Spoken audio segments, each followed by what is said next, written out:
सदगुरुदेव की जय। कितनी सरल सी बात में, कितने सरल से भजन में नश्वरता का पूरा परिचय दे दिया। नासवान है सो तो ना रहे, अविनाशी ना नसाए। नासवान जो वस्तु है वो तो रहने वाली नहीं है, पर एक ऐसी वस्तु है जो कभी छूटने वाली भी नहीं है। तो वो ऐसी कौन सी वस्तु है जो कभी नहीं छूटती है? कौन सी वस्तु है जो कभी नहीं छूटती है? इधर की पार्टी बताए। सब छूट जाएगा, कुछ तो बचे, कुछ भी नहीं बचे। इधर के तो बता सकते हैं ना, सब छूट जाएगा, कुछ नहीं बचेगा। कुछ नहीं बचेगा तो मतलब शून्यवाद आ गया। कुछ तो बचेगा, है नहीं? हाँ, ये देखो, ये है सत्संग। आप ही हो, आपने भी सही कहा कि सब झूठा है, कुछ नहीं बचेगा। उनने भी बेराग से उत्तर दिया, पर निर्णय का उत्तर इधर कही है कि सब छूट जाएगा, पर एक चीज है, ना छूटी ना छूटेगी। उसे हम राम कहते हैं, अविनाशी कहते हैं, और कहते ना भैया सब झूठा और राम साचा। कहते नहीं, सब झूठ है, सब धोखा है, एक राम धाम ही सच्चा है, एक राम ही साचा है। और वो ही राम को हमें जानना है। अब हम क्या कर रहे हैं? उस राम को जान नहीं रहे, मान रहे। अब मानना और जानने में बहुत फर्क है। मानना और जानना। मान लो कि विद्या पढ़ लिया, तो क्या हमारी विद्या पढ़ाई हो गई? मान लो कि भोजन कर लिया, तो क्या भोजन से हमें तृप्ति मिलेगी? मान लो कि हमारे नौकरी लग गई। मानो नहीं, जानो और करो। जान करके पहले मानो, बाद में पहले जानो। तो उसी राम को जानना है जो कभी ना छूटा, कभी ना छूटेगा। अच्छा, ये कहते हैं कि सबसे ज्यादा आनंद कहाँ है? राम धाम में। सभी लोग कहते हैं सबसे ज्यादा आनंद राम की शरण में है, राम के द्वार में है, राम के घर में। क्योंकि जहां हमने आनंद माना है तो ये 5 विषयों का आनंद है। आनंद आनंद सब कहे, आनंद जीव को काल। आनंद आनंद सब कहते हैं। अभी आपके गांव में शादी हो रही, आनंद है ना? सब लोग नाच रहे, खूब बैंड बाजा बज रहे। आपके गांव में नहीं, आप यहाँ बैठे, लगभग सबकी हो गई शादी, हो गई नहीं? खूब आनंद आया था ना? आया था कि नहीं आए थे? खूब नाचे थे, खूब कूदे थे और गाना गाए थे। आज मेरी यार की शादी है, नाचूंगा जी नाचूंगा। खूब नाचे थे, पर क्या वो आनंद कितने दिन का था? 1-2 घंटा का था। स्थायी तो है नहीं। उसमें थकान हुई, धूल उड़ी और नींद खराब हुई, उसका पश्चाताप दूसरे दिन होता है। शादी के दिन का जो आनंद की थकान वो महसूस होता है, निराशा आती है। शादी के दूसरे दिन की बर्बादी तो देखो, जेब की गड्डी, बैंक का बैलेंस, हाँ, सब चला जाता है। अब उसी शादी को दो वर वधू को माला दे दो।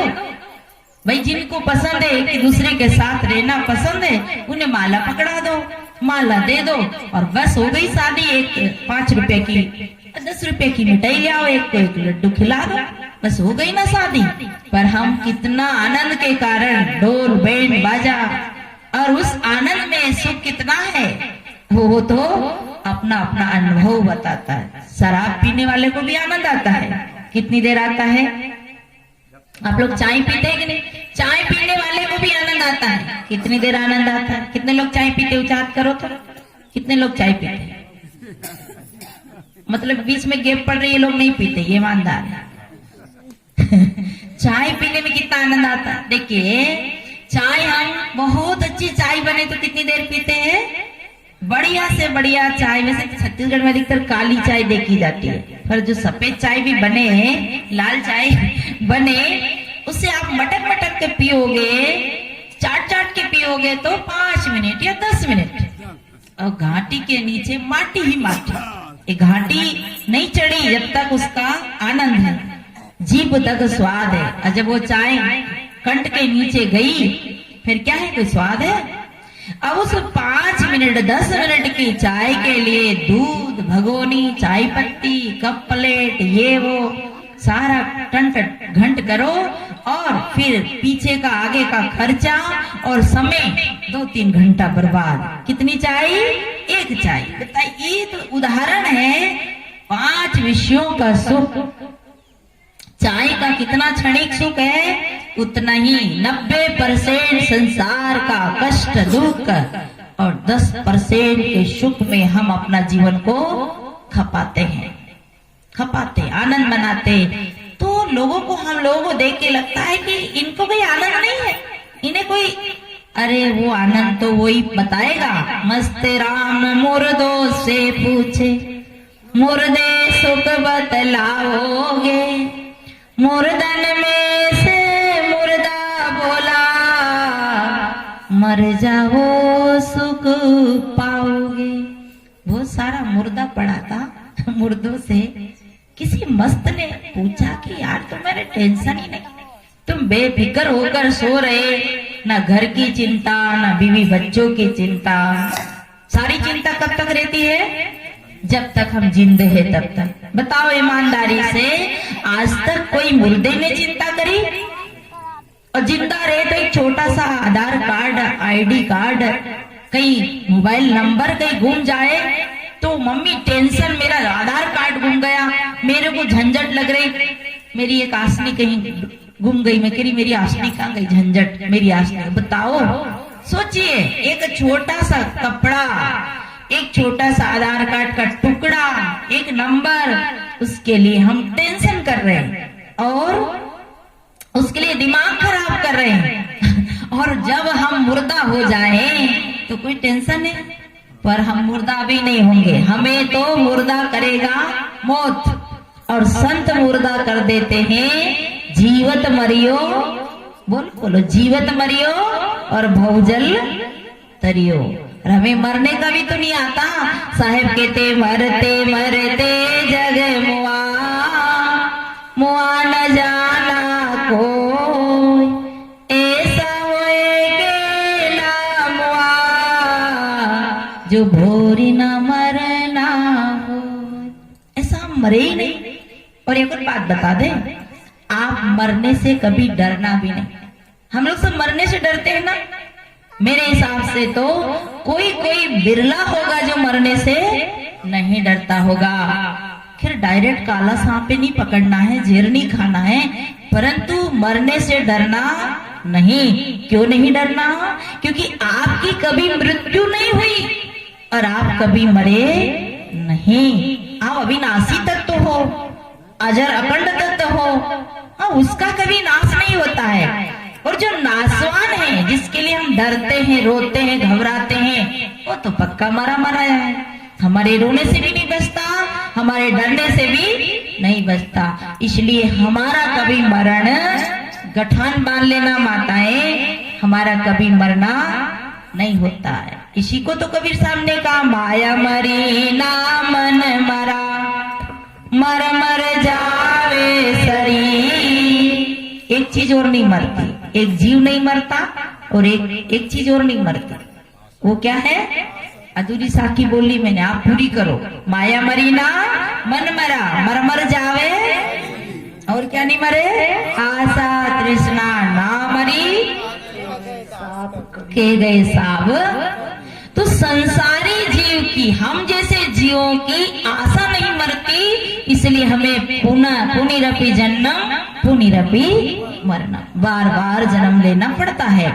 फिर जो ज्ञान तत्व को उपलब्ध हो जाते हैं, आत्मा तत्व को उपलब्ध हो जाते हैं, जो स्वरूप को पा जाते हैं, उनको बार बार आना जाना नहीं पड़ता। आऊं न जाऊं, मरू न जीऊं, साहेब मेटी लगारी। साहब सारी लगारी को मेट देते हैं, आशा तृष्णा को मेट देते हैं, उससे आना जाना नहीं पड़ता। अच्छा, आप एक और बात निवेदन करें। आप लोगों को विचार आता होगा ना कभी कभी मन में कि भाई आने जाने में क्या दिक्कत, यही पति, यही घर, यही परिवार मिल जाए, यही शरीर मिल जाए, क्या दिक्कत है? अच्छा तो शरीर, अच्छा पद है, अच्छा घर है, मिल जाए, कोई दिक्कत नहीं। पर जरूरी नहीं कि ऐसा ही मिलता रहे। चूक कर कहाँ जाएंगे कोई पता नहीं। एक समझदार आदमी और एक बच्चा आदमी। बच्चा, छोटा बच्चा धूल का घर बनावे और धूल के घर में घड़ा घड़ूलिया लावे और वो मिठाई बनावे, चूल्हा बनावे, चक्की बनावे और वो घर को मिटा दे। तो अपन क्या कहे, बच्चा है, खेलता है, खेल रहा है, छोड़ो, कहते ना आप लोग, यही बात तो कहते हैं। अब बच्चे हैं, बच्चे तो खेलना ही है। जब अपन ये छोटे बच्चों को देखो, इनको वो बच्चा खिलाने के लिए वो तकिया होते नहीं, उनको बाबू बना लेती है। मेरा बेटा है, मेरा बच्चा है, रो रहा है, पीटती है, झूठे ही पीटती है नहीं, पर वो मानकर खेलती है। हम सब जानते हैं ये खेल है, ये बच्चा है, अब बच्चे को टाइम पास करना है। पर वो छोटा बच्चा और हम बड़ा बच्चा। अब कोई समझदार आदमी सुंदर महल बनावे, खिड़की दरवाजा अनुकूल वातावरण सब करे, रखे, पूरा घर बनकर तैयार होए, फिर घर मिटा दे और फिर घर बनावे, फिर घर बनावे, फिर घर मिटा दे, उसे हम क्या कहेंगे? उसे हम क्या कहेंगे? बोलो बोलो, जोर से बोलो तो मुझे सुनाएगी। मतलब कहेंगे ये पूरा, अरे वो आधा पागल और हम पूरे के पूरे ही सुंदर घर मिलता है। घर माने ये मानव चोला मिलता है, सुंदर घर हमें प्राप्त होता है। फिर अब हम क्या करते, तैयारी करते हैं कि हम बड़े हो जाएं, विद्या पढ़ लें, बस फिर फ्री विद्या पढ़ते हैं। फिर बस शादी हो जाए, फिर बस फ्री शादी हो जाती है, बस अब दुल्हन आ जाए, बस बच्चे हो जाए, फिर तो हम फ्री बच्चे हो गए, ये मकान और बन जाए, ये प्लाट और लेवा जाए, ये दुकान और बन जाए, मेरे राज्य में भी एक मकान हो जाए, रायपुर में भी हो जाए, धीरे गाड़ी आ जाए, बंगला आ जाए, बाड़ी अच्छी बन जाए, ठीक फिर फ्री। अब तो बस काम मेरा पूरा हो ही जाएगा।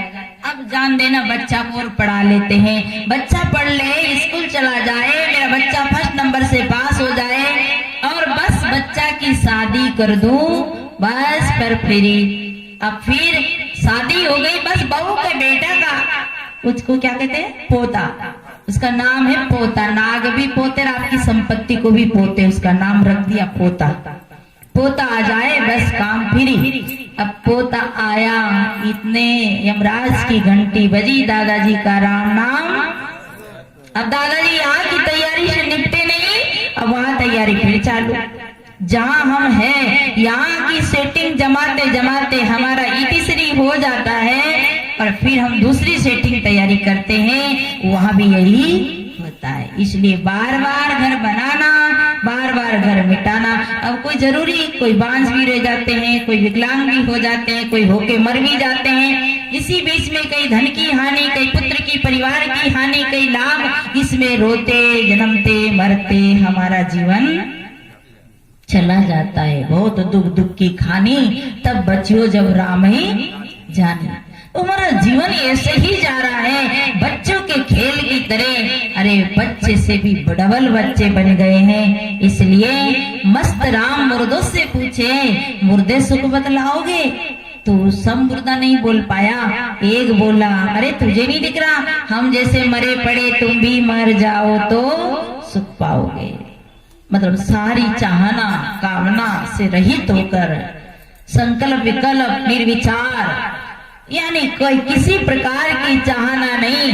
चाहना है तब तक दुख मिटेगा, चाह के पीछे जीव सदा भार ढोता है, चाह के पीछे जीव सदा भार ढोता है। और चाह नहीं पूरी होती है तभी तो रोता है, और चाह छोड़ दो तो आज ही मोक्ष होता है। चाह गई चिंता मिटी, मनवा बेपरवाह, और जिसको कछु न चाहिए वो सहनपति सा राजा होता है। वो चाय तो दुख देती है। प्रातः उठते ही पूछते हैं कि मम्मी चाय बन गई क्या?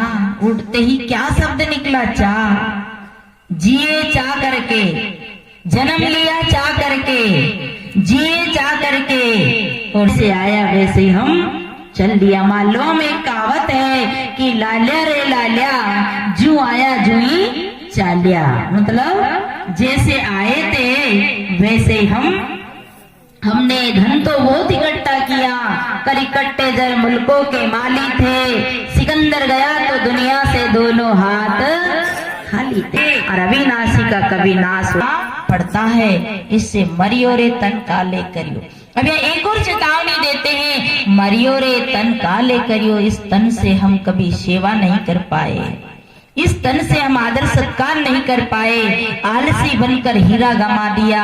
इस तन से हम जितना पुरुषार्थ करें, क्योंकि मरियो रे तन काले करियो, मरने के बाद हमारा तन काम नहीं आएगा। सज्जनों, तन की 3 गति है और धन की भी 3 गति है। तन की 3 गति है, कैसे जला दिया जाएगा, या गाड़ दिया जाएगा, या पानी में फेंक दिया जाएगा। जगन्नाथपुरी यात्रा घूमने हम गए तो मैंने कहा मुझे शमशान देखना है। शमशान नाम सुना आप लोगों ने? शमशान कितना अच्छा नाम रखा, शमशान, मसान, शमशान। यहाँ गोटिया साहब, पदाधिकारी साहब, धनवान साहब, बड़े साहब, छोटे साहब, और वहां क्या नाम रख दिया? शमशान। सबकी शान बराबर हो जाए, धूल मिट्टी में मिल जाए, उस जगह का नाम है शमशान। तो मैंने इन बहनों से कहा कि अपन शमशान देखने चलेंगे। हमारे भारत में उल्टा ही होता है, जहाँ शमशान है वहाँ मंदिर होना चाहिए था, और मंदिर है जहाँ शमशान होना चाहिए था। क्योंकि मंदिर में भजन करने की जगह एकांत जगह होनी चाहिए। शांत वातावरण में जो भजन बनता है, निर्विचार स्थिति बनती है, उसके लिए एकांत जगह चाहिए। तो मंदिर है भजन करने की जगह, और शमशान है, मंदिर है ज्ञान प्राप्त करने की जगह, आत्म स्थिति प्राप्त करने की जगह, राम धाम में पहुंचने की जगह, और शमशान है वैराग की जगह। तो वे शमशान चौराया पे होता तो लोग कभी बुरे कर्म नहीं करते, चलते फिरते देखते कि इसी शमशान में मुझे भी एक दिन आना है, पर उल्टा ही कर दिया, उल्टा ही जगह बना दिया। तो हम शमशान देखने गए तो जगन्नाथपुरी में जो शमशान है, अपने कबीर चौराहे से थोड़ी पहली साइड है, जहाँ साहब ने कुहड़ी गाड़ी थी, बताते हैं ना, उनके पुराणों में, अपने ग्रंथों में आता है। तो वो उसके बगल में शमशान है। तो हाँ, हम देखने गए तो बहुत लाशें जल रही थी। जिस लाश को, जिस शरीर को देख देख कर शीशे में 10 बार देखते हैं, 10 बार कांच कंघी सामने रहती है, बाल को देखते हैं, गाल को देखते हैं, अरे इस बाल गाल में है क्या, भीतर की ऊपर की चमड़ी हटा दो तो कोई देखना भी पसंद। हमारी जन्मभूमि में पिताजी के घर एक नौकर काम करता, उसकी पत्नी ने, दोनों पति पत्नी में झगड़ा हो गया और उन्होंने आग लगा ली तेल डालकर। तो तेल डाला, आग लगाई तो वो इस प्रकार जली कि उसका चमड़ा पूरा ही उतर गया। अब वो ऐसी बहरूपिया हो गई, भूत की तरह हो गई, जिनको लोगों ने भूत की कल्पना कर रखी, ऐसा भूत की जैसी हो गई। तो कोई उसे उठाने नहीं जाए, उसे जलाने के लिए डरते लोग। केवल 2 जने ने जलाया, उसको, उसका पति ने, और दूसरा कोई उसका जीजा था, उसने जलाया। इस नश्वर शरीर की नश्वरता देखो क्या है। अरे 2 दिन दस्त लग जाए तो मुंह देखना भी अच्छा नहीं लगेगा लोगों को। ये सुंदरता जवानी में रहती है, बुढ़ापा में तो बेकार हो जाते हैं। एक छत्तीसगढ़ की माता शीशा खरीदवा गई, दर्पण खरीदवा गई दुकान पे। तो बाबू ये दर्पण कितने का? बोले अम्मा 10 रुपया का। नहीं ना बाबू, इसमें अच्छा चेहरा नहीं दिख रहा, दूसरा बता। दूसरा दर्पण कितने का? बोले दूसरा दर्पण अम्मा 20 रुपया का। बोले बाबू जब ये दर्पण भी मुझे सही नहीं जम रहा, इसमें, इस दर्पण में क्या हो गया, इस शीशे में क्या हो गया, दूसरा बता। दूसरा बताया, ये दर्पण कितने का? बोले ये दर्पण 30 रुपया का। तो तेरी दुकान में क्या हो गया? अरे मैं 30 साल पहले जब शीशा खरीदने आई थी तब बड़ा सुंदर दर्पण रखता था, अब तो तेरे शीशे में देखते हैं तो झुर्रिया झुर्रिया जैसे, गाल झुर्री झुर्री मुरझाया वैसा देखता है। पहले तो मेरे चेहरा बड़ा सुंदर दिखता था, तेरे शीशे में बहुत ही अच्छी लगती थी, अब तेरे शीशे में क्या हो गया? जो मैं